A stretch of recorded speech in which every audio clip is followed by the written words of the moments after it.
Perek HaShutphin, Daf Tes Vav, sponsored the Refuah Shlema for Chana Tova Basrus.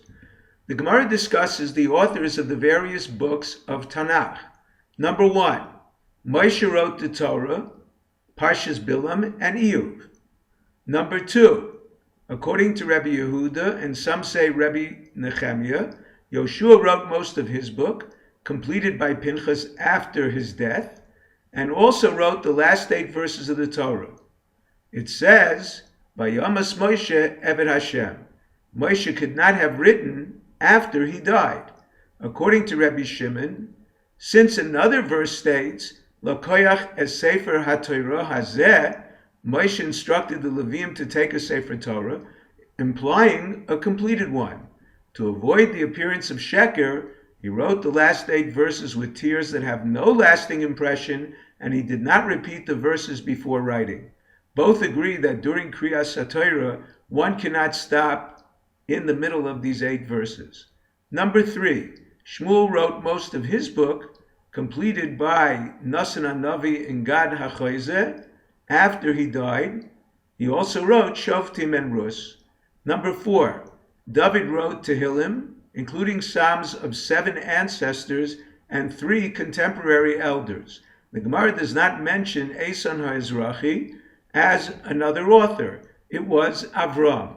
Although Moshe's name was Haman, the one mentioned in the Tehillim was a different person. Number 5, Yirmiyahu wrote his book, also Malachim and Kinos. Number 6, Chizkiyahu and his colleagues wrote Yeshaya, Mishlei, Shir Hashirim, and Koheles. Number 7, Anshe Knesset Agdoila wrote the Treyasar, Yecheskel, Daniel, and Megillas Esther.